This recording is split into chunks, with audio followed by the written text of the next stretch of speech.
نحمده ونصلي على رسوله الكريم اما بعد فاعوذ بالله من الشيطان الرجيم رب اشرح لي صدري ويسر لي امري واحلل عقدة من لساني يفقهوا قولي ربي يسر ولا تعسر وتمم بالخير۔ دورہ قرآن 2024 2024 پارہ نمبر 22 ومن یقنت، سارا ہی قنوت سے بھرا ہوا پارہ ہے۔ اللہ کی باتوں کو سنتے اور سناتے تو ہو، عمل بھی کر لو۔ پچھلے پارے پہ اگر ایک نظر ڈال لیں تو ہم نے سورۃ عنکبوت کا کچھ حصہ، پھر سورۃ روم، لقمان، سجدہ اور پھر سورۃ الاحزاب کی 30 آیتیں کی تھیں۔ اللہ تعالیٰ نے اسے ایک پارے میں جو ہمیں پیغام دیا تھا وہ کیا دیا تھا کہ تم چاہے نمازیں قائم کرو، لیکن جب تک اس کی شرائط اور ادا پورے نہیں ہوں گے تو وہ تمہیں بے حیائی اور منکر سے نہیں روکیں گی۔ یعنی جو فکر انسان کو اپنے بچوں کی ہے وہ اپنی نمازوں کی لگ جائے، یہ جملہ لکھ لیں تو آج کا سیشن بھی آپ بہت اچھی طرح سمجھ جائیں گے۔ ہمیں جو فکر اپنے بچوں کی ہے وہی فکر اللہ ہمیں نمازوں کی لگا دے۔ پھر ہم نے سورۃ روم میں اللہ تعالیٰ کی قدرت کی نشانیاں دیکھی تھیں، اور پھر سورۃ لقمان میں لقمان کی اپنے بچے کو حکیمانہ وصیتیں دیکھی تھیں۔ ایسے لگتا ہے کہ ہر دور میں اچھے لوگوں کو اپنی اولادوں کی فکر لگی ہی رہی، اور جو سب سے خوبصورت پیغام تھا سورت کے اندر، ہجرت کرنی ہی ہے، لہو الحدیث سے بھی اور لہو الحیات سے بھی۔ بیکار زندگی سے ہجرت کر کے کارآمد زندگی بنائیں گے تو بنے گی۔ اسی میں سے چند جم لے لیجئے کہ ہجرت کیا ہے۔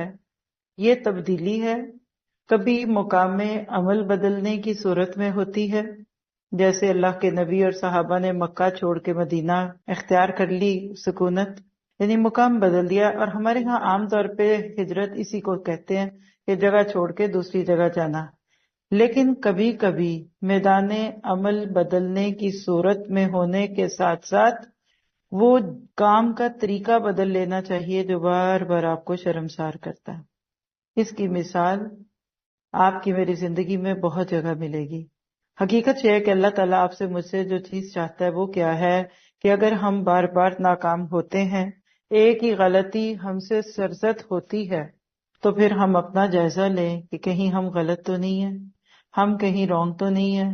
تو جگہ چھوڑی، مکہ سے مدینہ گئے تو یہ مقام چھوڑا تھا، لیکن کبھی میدان عمل بدلنے کی صورت میں ہوتی ہے۔ اس کی مثال صلح حدیبیہ ہے۔ انشاءاللہ چند باروں کے بعد سورۃ فتح میں اس کے بارے میں پڑھیں گے، یعنی طریقہ کار بدل لو۔ پھر دوسری بات ہم نے جو پڑھی تھی والذین جاہدوا فینا لنہدینہم سبلنا، یعنی سورۃ عنکبوت کی بالکل آخری آیات۔ تو اس میں ہم نے پڑھا تھا کہ بندہ مومن کو جہاد کرنا پڑتا ہے، جد و جہد، جہد مسلسل۔ اور یہ جہاد شروع کہاں ہوتا ہے؟ جہاں چاروں طرف باطل ہو۔ لفظ باطل کو ایوائڈ کرنے کے لیے میں نے لفظ لکھا ناحق پرستی، کیونکہ باطل پرستی اصل میں ناحق پرستی ہے۔ ہم جب اللہ کے ماں سوا کو پوچھ رہے ہوتے ہیں نا تو اصل میں وہ باطل کو پوچھ رہے ہوتے ہیں۔ تو ناحق پرستی کے ماحول میں حق پرست بننا ایک شدید مجاہدے کا عمل ہے، اور اس سے بندہ ہر روز دن میں کئی بار گزرتا ہے جب وہ قرآن کو سمجھ جاتا ہے۔ چاروں طرف کا ماحول ہی ایسا ہے، کریں تو کیا؟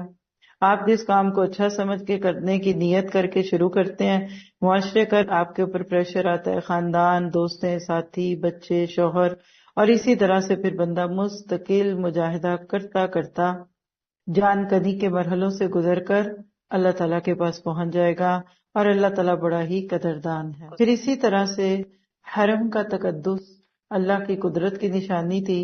اللہ کے نبی صلی اللہ علیہ وسلم کو اس شہر سے نکال کر ہجرت پہ مجبور کرنے والوں نے خود اپنے لیے اللہ کے ہاں سے یہ چیز لے لی کہ اب تم بے شک ہمیں کسی قحط میں مار دو، جو کہ اللہ کے نبی کے مدینہ ہجرت کرنے کی صورت میں آیا مکہ میں، اور یا پھر اللہ تعالیٰ اپنے ہی نبی کی تلواروں کے ساتھ ایسے لوگوں کو دنیا سے پاک کر دے۔ حقیقت یہ ہے کہ جتنا زیادہ آپ ہجرت کے موضوع کو پڑھتے ہیں نا، اتنا آپ کو اپنی زندگی گزارنے کے راستے بھی واضح ہوتے ہیں۔ تو اللہ تعالیٰ کے لیے یہ بات آسان ہے۔ مکہ کا حرم اللہ تعالیٰ کی ایک عجیب نعمت تھی۔ لوگوں نے یہ سوچا کہ یہ شخص ادھر سے نکل گیا تو ہماری جان چھوٹ جائے گی، اسی لیے یثرب کے نام پہ انہوں نے لیا۔ یہ ساری باتیں آپ کو سورۃ الاحزاب کی اس آیت پہ جو منافقین کے منہ سے خوشی سے نکل گیا، پلٹ چلو یثرب میں، پلٹ چلو یثرب میں، یعنی وہ چلے گئے جن کا خوف تھا ہمیں۔ مفسرین کہتے ہیں کہ وہ منافقین کا وہ جملہ کہ چلو چلو چلو چلو یثرب چلتے ہیں، گویا کہ ان کو اپنا پرانا موج مستی کا وقت یاد آ گیا کہ جس شخص کی وجہ سے ہم پھنسے ہوئے تھے وہ شخص چلا گیا، تو اب ہمارے لیے کوئی پابندی نہیں رہ گئی۔ پھر اللہ تعالیٰ نے خانہ کعبہ کا لوگوں کے دلوں پر ایک ایسا روب طاری کا رکھا ہے کہ وہاں پہنچ کر ظالم اور سرکش بھی اپنا ظلم اور سرکشی بھول جاتے ہیں۔ اس لیے جو روب اللہ کے گھر کا ہے نا، وہی روب بندہ مومن کا اور ایمان والے کا جس دن دنیا میں ہو گیا، دنیا سے سرکشی اور ظلم اور بربری کا انشاءاللہ خاتمہ ہو جائے گا۔ جب اللہ کے رستے کی مشکلات آتی ہیں، آزمائشیں آتی ہیں، تو کیا بندہ مومن ضائع ہو جاتا ہے؟ کیا اس کا گھر بار مال لٹ جائے، اس کی جان بھی چلی جائے؟ تو اس پہ میرے دماغ میں جو چیز اللہ نے دی وہ کیا تھی کہ آج کے دور میں انشورنس کا بہت رواج ہے۔ لوگ اپنے ہی پیسوں سے پہلے اپنے لیے کچھ مشکلات خریدتے ہیں۔ انشورنس کا کیا مطلب ہے کہ کوئی مشکل آئے، کوئی پیسے ملے، گاڑی کو کچھ حادثہ ہو، تبھی تو انشورنس کمپنی سے آپ جا کر پیسے واپس لیں گے۔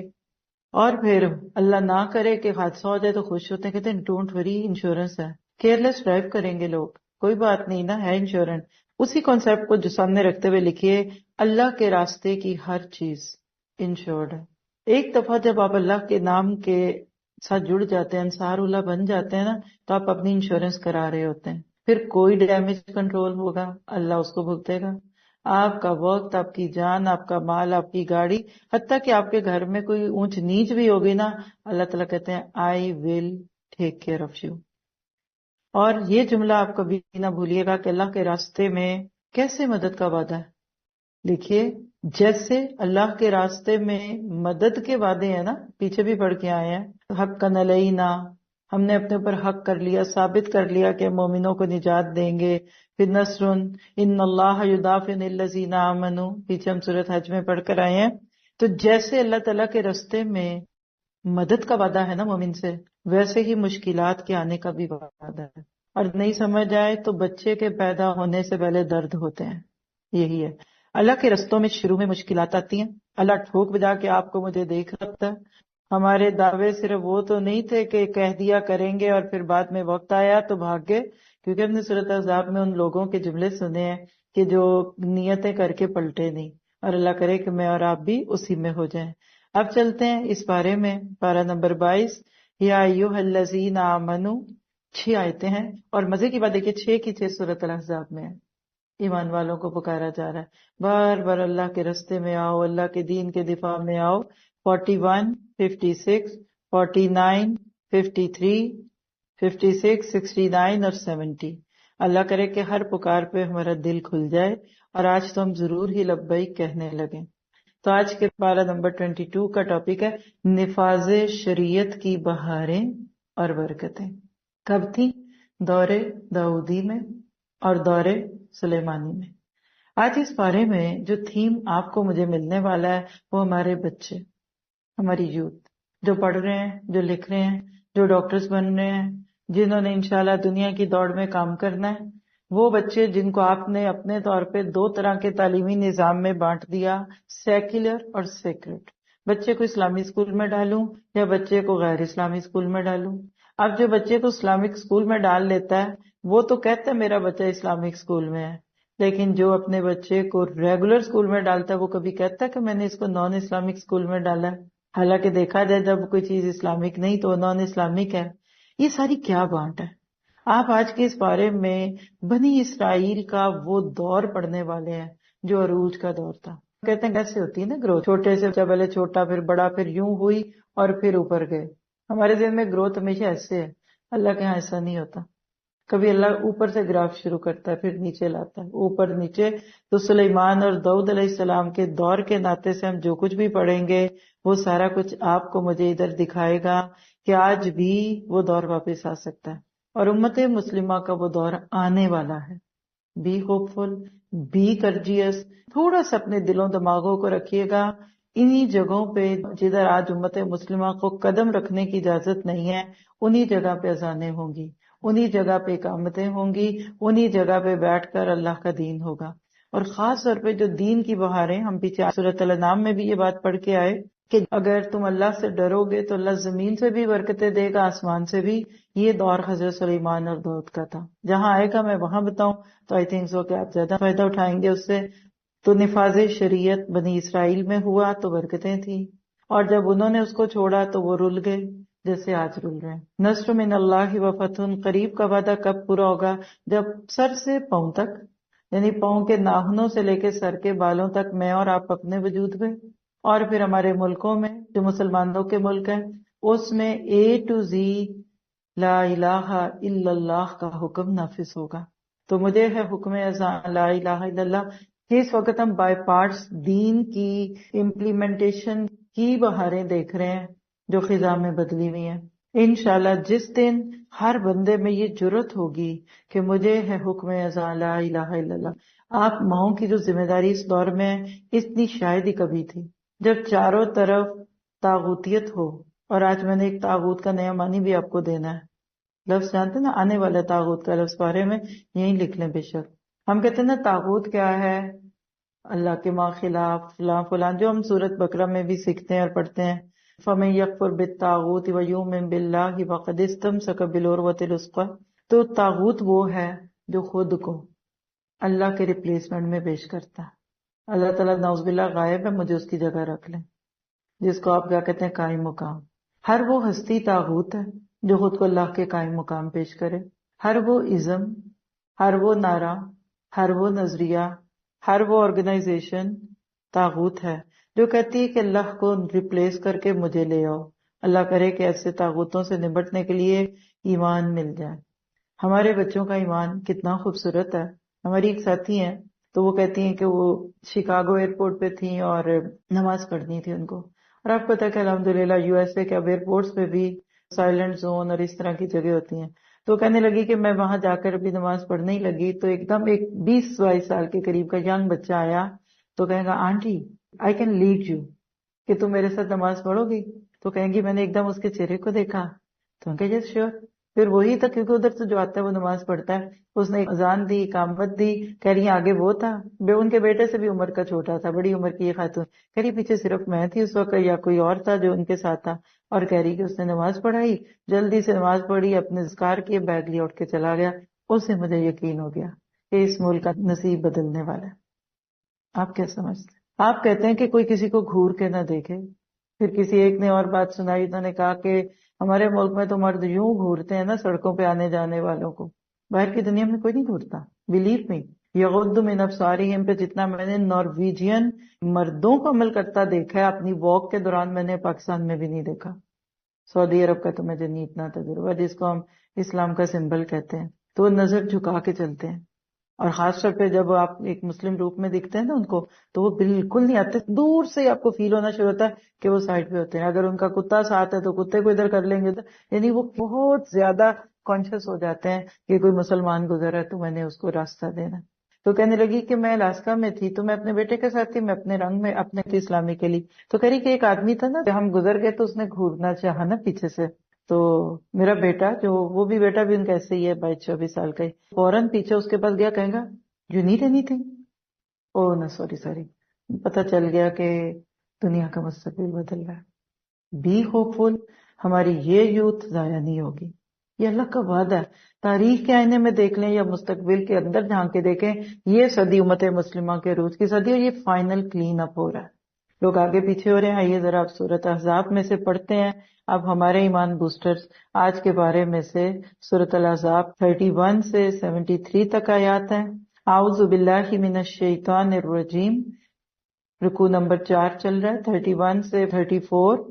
نیک اعمال کرنے والوں کے لیے دوہرا اجر، یعنی جن کے رتبے ہیں سوا، ان کی مشکلیں ہیں سوا، اور ان کا اجر ہے دگنا. وَمَن يَقْنُتْ مِنكُنَّ لِلَّهِ وَرَسُولِهِ وَتَعْمَلْ صَالِحًا، اور تم میں سے جو کوئی اللہ کی اور اس کے رسول کی فرما برداری کرے گی. آپ کے میرے نام میسج ہے، نوٹ کیجئے گا. پھر آج کے پارے میں ماؤں کی سختی ہے.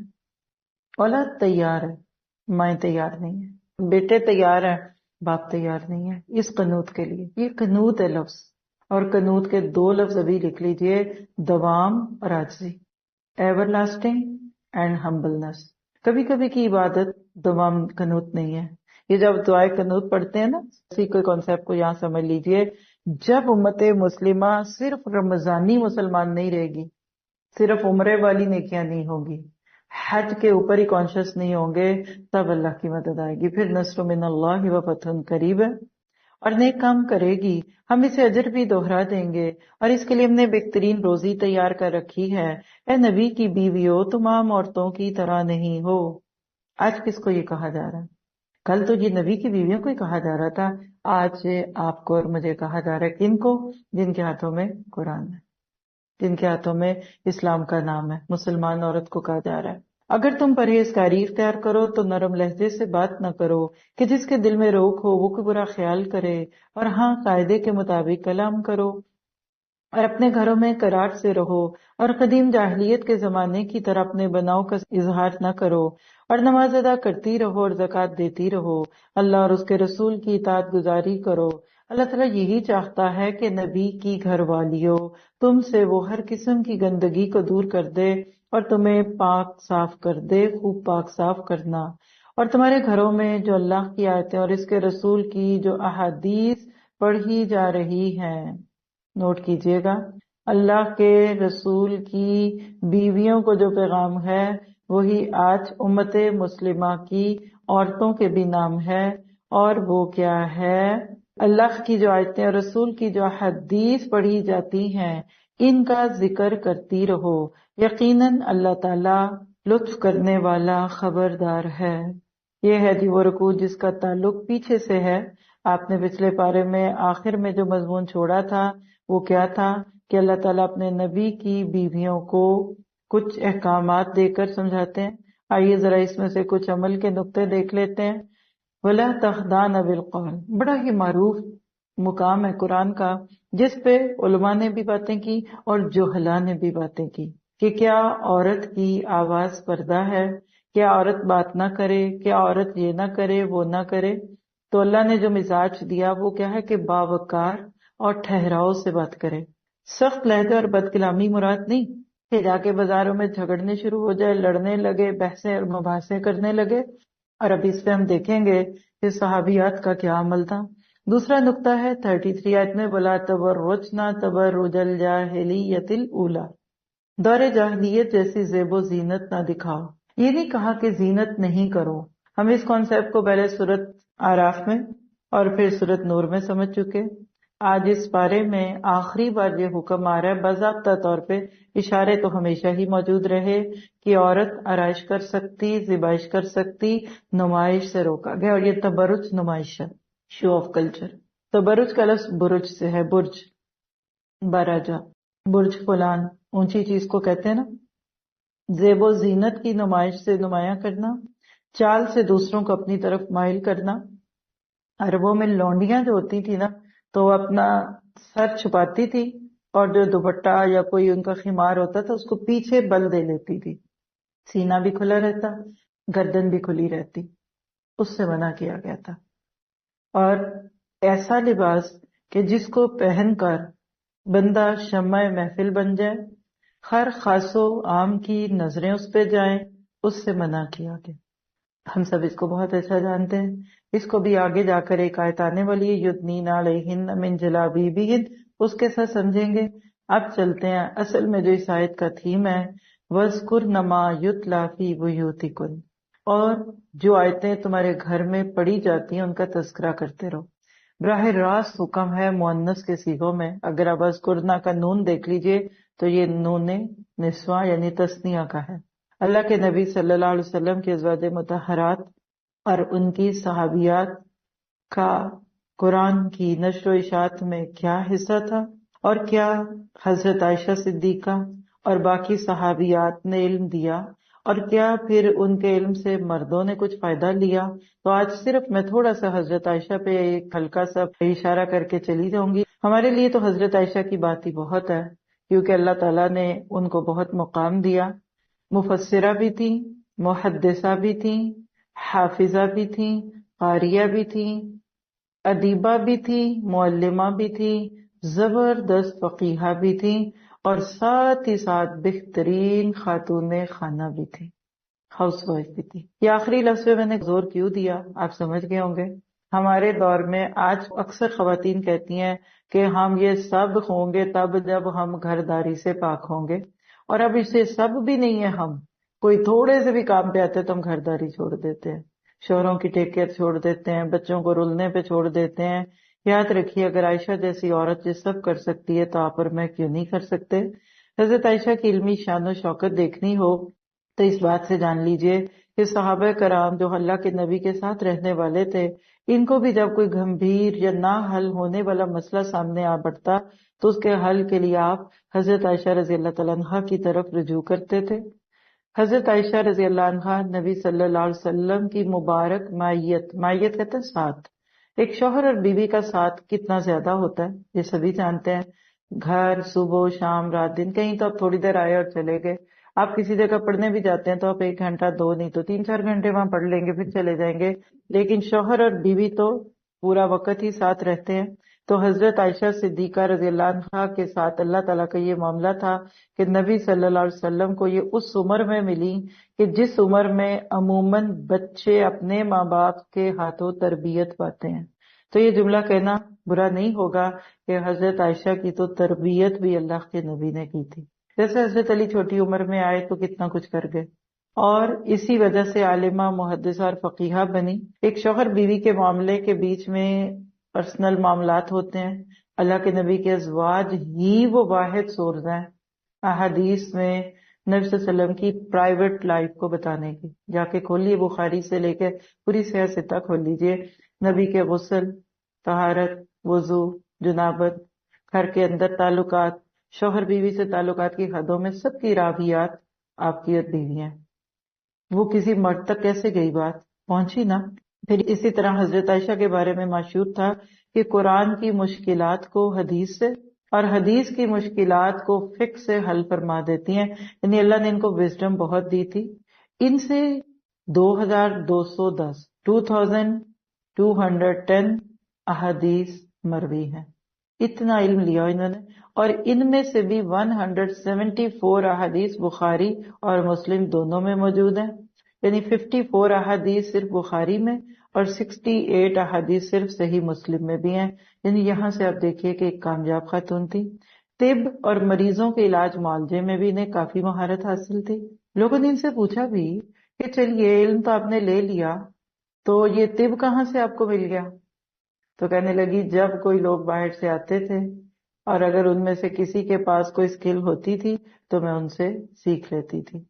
17 رمضان میں 66 ایئر کی عمر میں مدینہ سے رخصت ہوئی.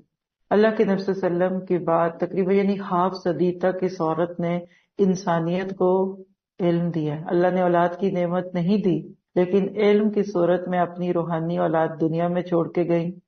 آپ کی وصیت کے مطابق رات کو لوگوں نے آپ کو جنت البقیع کے قبرستان میں دوسری ازواج مطہرات کی قبروں کے پہلو میں دفن کیا. آپ ان کی پڑھیے سیرت عائشہ، حیران ہو جائیں گے آپ. اپنی جگہ انہوں نے حضرت عمر کو ڈونیٹ کر دی تھی. انہی کے حجرے میں اللہ کے نبی مدفون ہے تو انہوں نے اپنی جگہ رکھی تھی. ایک طرف باپ تھا کہتی تھی دوسری طرف میں دفن ہوں گی. یعنی ہم ایک ہی گھر میں باپ بھی اور شوہر بھی اور بیوی بھی اور بیٹی بھی. لیکن جب حضرت عمر کی یہ خواہش ان تک پہنچی تو انہوں نے کہا کہ میں عمر کو اپنے اوپر فوقیت دیتی ہوں. اب یہ سارا کچھ کیسے ہوتا ہے؟ اس کی ضرورت ہے علم لینے سے. یہ آپ کو بار بار دعوت دی جاتی ہے نا، قرآن سیکھ لیں، قرآن پڑھ لیں، لفظی ترجمہ. اب آپ کو سبیل الجنہ کورس بھی آفر کر دیا ہے، آپ یہ کر لیں وہ کر لیں. یقین کریں آپ کو اس بارے کے اندر یہ جو میں میسج دے رہی ہوں نا کہ بچے ریڈی ہیں، آپ ریڈی ہو جائیں. آپ کی اولادیں آپ کا چہرہ مبارک دیکھ رہی ہیں، آپ کے اعمال کو دیکھ رہی ہیں. اس دور میں اولاد نہیں، والدین تھوڑے سے حد سے ہٹے ہوئے، اسی کا ریئیکشن ہے، ہماری ہی غفلت ہے. پھر اس میں آپ دیکھا ہے 37 میں زید اور زینب کا معاملہ ہوا. فلما قضى زید منها وطرا، دونوں اچھے تھے. یہ واقعہ آپ نے سنا، آگے بھی سننے والے ہیں، تھوڑا سا پیچھے بھی ان کی بات ہوئی تھی. لوگ غلط نہیں مختلف ہوتے ہیں. ادھر بھی صحابی ادھر بھی صحابیہ، وہ بھی نیک وہ بھی نیک. اور آپ دیکھیے کہ زید آپ کے منہ بولے بیٹے ہیں، زید بن محمد تک کہلا چکے ہیں، اور وہ زینب بعد میں ازواج مطہرات میں آئیں. تو پھر طلاق کیسے ہو گئی؟ دل کیوں نہیں ملے؟ اس لیے کہ لوگ غلط نہیں، مختلف ہوتے ہیں۔ فیتھ ان ایکشن کیا ہے کہ غیر مرد سے نرم لہجے میں بات نہیں کرنی کہ اس کے دل میں غلط خیال ابھرے۔ مومن عورتوں کا بلا ضرورت گھر سے نکلنا پسندیدہ نہیں۔ اپنی زیب و زینت کی نمائش نہیں کرنی۔ مطلقاً عورت کی آواز پردے میں رہ ہی نہیں سکتی، سیدھی سی بات ہے۔ ہاں، آپ عورتوں میں بیٹھے ہیں، عورتوں سے بات کریں، اس بات کو کوئی باہر بعد میں سنے اور اس سے انٹر ایکشن نہیں۔ جو مجھے سب سے زیادہ محتاج چیز لگتی ہے وہ کیا ہے کہ جیسے آپ میرے ساتھ بیٹھ کے پڑھ رہے ہیں نا، اس طرح ایک عورت ایک مرد کو بیٹھ کے نہ پڑھائے۔ حضرت عائشہ اور باقی ازواج مطہرات پردے کے باوجود بھی بیچ میں ایک اوٹ جس کو حجاب کہتے ہیں نا، پردہ لگانا، اس کے پیچھے سے پڑھاتی تھی۔ حضرت عائشہ کی علمی محفلیں جا کر دیکھیے، ایک طرف صحابہ کرام ہوتے تھے، وہ یہ نہیں کہ نقاب کر کے بیٹھ جاتی تھی، نہیں، وہ سائڈ پہ بیٹھتی تھی اور بیچ میں جو پردہ ہوتا تھا اس کی دوسری طرف مرد ہے۔ یعنی عورت اور مرد کا ڈائریکٹ ایسوسیشن نہیں ہونا چاہیے، اور بتائیں نہ کہ وہ پڑھ رہے ہیں وہ سن رہے ہیں، لیکن ایک اسٹوڈنٹ اور ٹیچر کا ایک ریلیشن شپ تو ہوتا ہے نا، وہ ایک انسان کا کسی کے ساتھ ڈیولپ ہوتا ہے، اس کے اندر پھر کچھ آپ سے امیدیں اور ہوپس بھی ہوتی ہیں۔ تو بہرحال اس پہ مجھے تو اتنا ہی سمجھ آتا ہے کہ میں آپ کے ساتھ بیٹھی ہوں، آپ مجھ سے سیکھ لیں، میں آپ سے سیکھ لوں۔ مردوں کے لیے مرد بھی بہت سے ہیں۔ جس مرد کو 0.1% بھی دل میں شک آتا ہے یا کوئی اس کے دل میں الٹا سیدھا خیال آتا ہے، اس کو کسی عورت کو نہیں سننا چاہیے، سیدھی سی بات ہے۔ آگے چلتے ہیں، رکوع نمبر 5 ہے 35 سے 40، ایمان والوں کی خوبیاں۔ ان المسلمین والمسلمات والمؤمنین والمؤمنات، بے شک مسلمان مرد اور مسلمان عورتیں، مومن مرد اور مومن عورتیں، فرما برداری کرنے والے مرد اور فرما برداری کرنے والی عورتیں، راست باز مرد اور راست باز عورتیں، صبر کرنے والے مرد اور صبر کرنے والی عورتیں، عاجزی کرنے والے مرد اور عاجزی کرنے والی عورتیں، خیرات کرنے والے مرد اور خیرات کرنے والی عورتیں، روزے رکھنے والے مرد اور روزے رکھنے والی عورتیں، اپنی شرمگاہ کی حفاظت کرنے والے مرد اور حفاظت کرنے والیاں، بکثرت اللہ کا ذکر کرنے والے اور ذکر کرنے والیاں، ان سب کے لیے اللہ تعالیٰ نے وسیع مغفرت اور بڑا ثواب تیار کر رکھا ہے۔ اس آیت کا نمبر نوٹ کریں۔ جب اپنے بیٹے کے لیے بیوی ڈھونڈنے نکلیں تو اس آیت کو سامنے رکھیے گا، اور جب اپنی بیٹی کا رشتہ ہاں یا نہ میں ڈیسائیڈ کر رہی ہوں تو اس کو سامنے رکھیے۔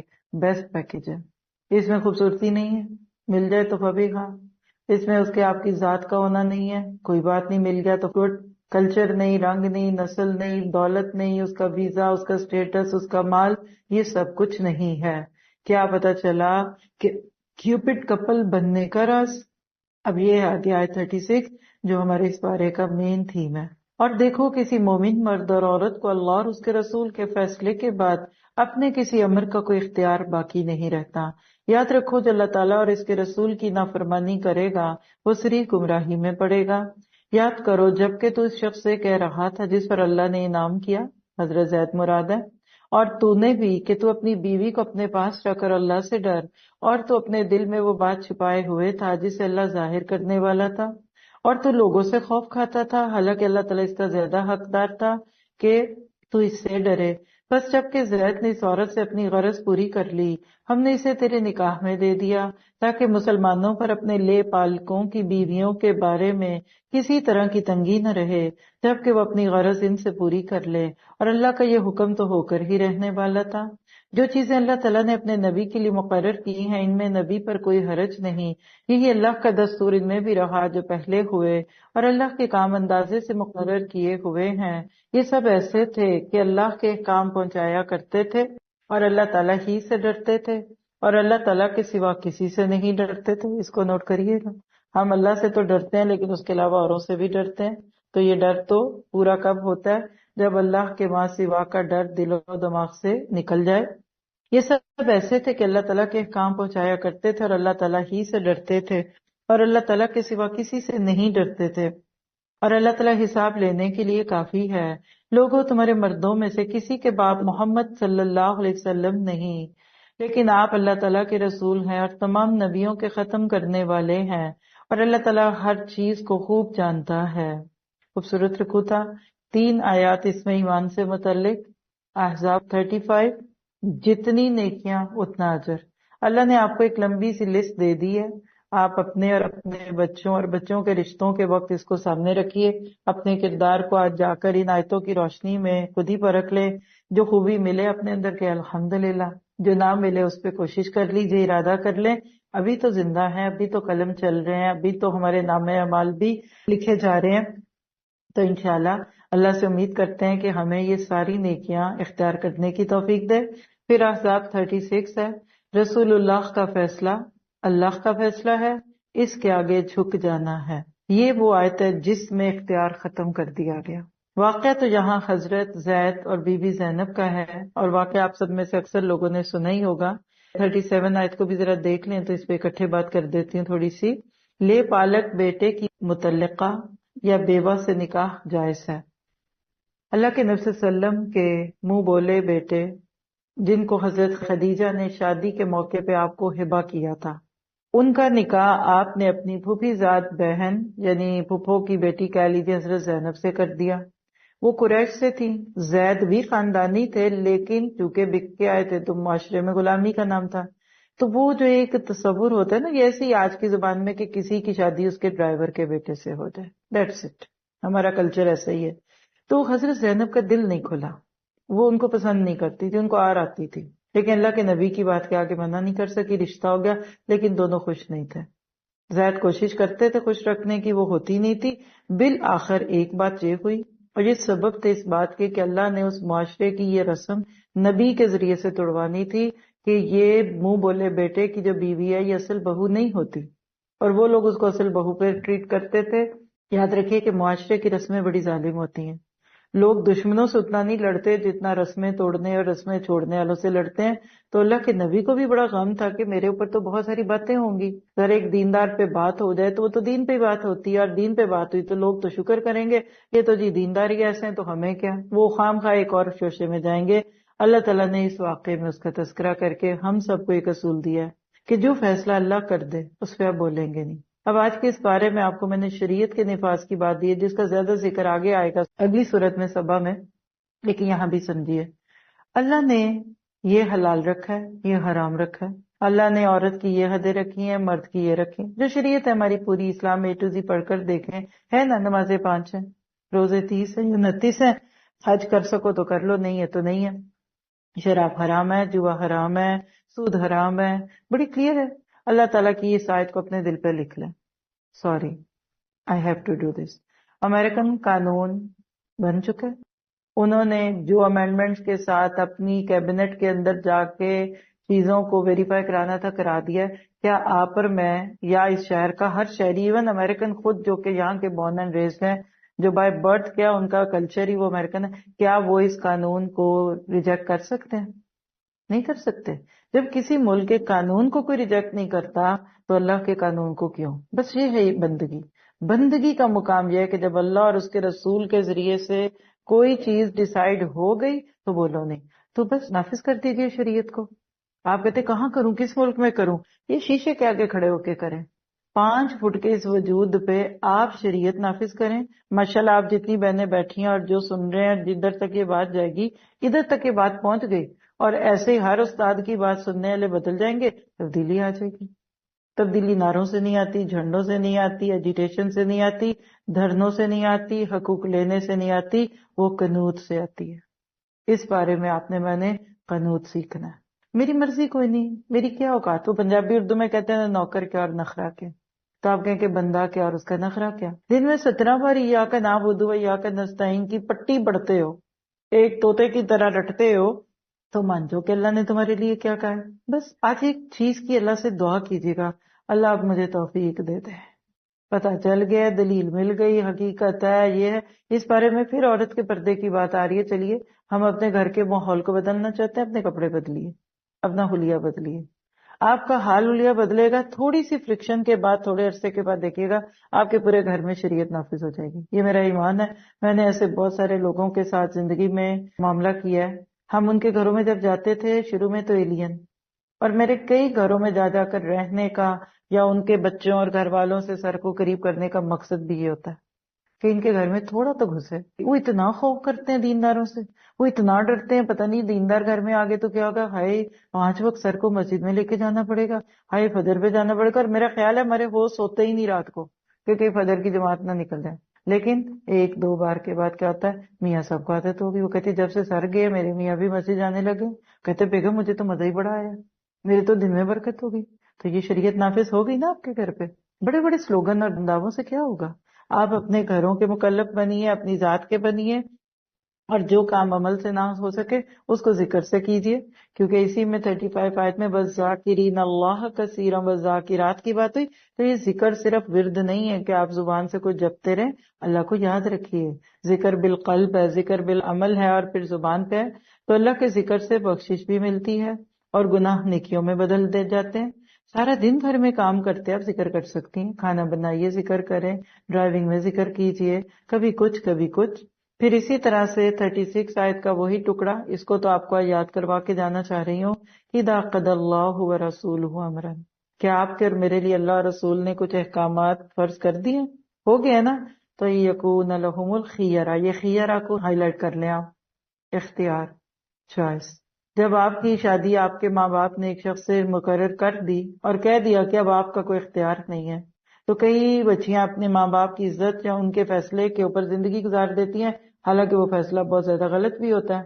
چلیے ایک رشتہ نبھا لیتے ہیں، تو آج نیت کرتے ہیں کہ اللہ اور اس کے رسول کے دیے ہوئے فیصلوں کو بھی نبھانا ہے. تو انسان کو جاننا چاہیے کہ آزادی کا یہ موقع اس کو چند دن کی زندگی تک حاصل ہے. آپ دیکھیے کہ نہ اپنی مرضی سے دنیا میں آئے. میں نے اپنا ڈیٹ آف برتھ تو نہیں چوز کیا، ایئر آف برتھ تو نہیں چوز کیا، منتھ تو نہیں چوز کیا. اپنی موت کو ہم چوز کر سکتے ہیں، سلیکٹ کر سکتے ہیں کہ مجھے گرمیوں میں موت ہے، مجھے سردیوں میں آئے، رات میں، رمضان میں ہے. نہیں. تو نہ آئے اپنی مرضی سے، نہ جانا اپنی مرضی سے ہے. تو فرق تو بیچ کے یہ چند سال ہی ہیں، اور اس میں بھی کچھ بچپن اور کچھ بڑھاپے کے عذر نکل جانے. یہ 20 22 25 سال کی جوانی ہے، یہی نہیں سنبھلتی.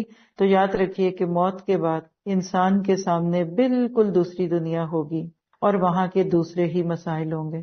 یہ آپ کی میری زندگی میں جو چھوٹے چھوٹے مسئلے اتنے بڑے ہوے بنے ہوئے نا، ان سے اپنے آپ کو اوپر کر کے کہیے کہ اللہ میں تیرے کیے ہوئے ہر فیصلے پہ راضی ہوں. فیتھ ان ایکشن کہ اللہ کے ہاں نیک اور صاف والی عورتیں اور مردوں کے لیے یکساں ثواب ہے، ادھر ایکویلٹی ہے. اس لیے اپنے عورت ہونے پہ کوئی کمپلیکس نہیں لینا. جس بات میں اللہ اور اس کے رسول کا فیصلہ موجود ہو، اس بات میں اپنا اختیار استعمال نہیں کرنا، فرسودہ رسموں کو توڑنا ہے انشاءاللہ.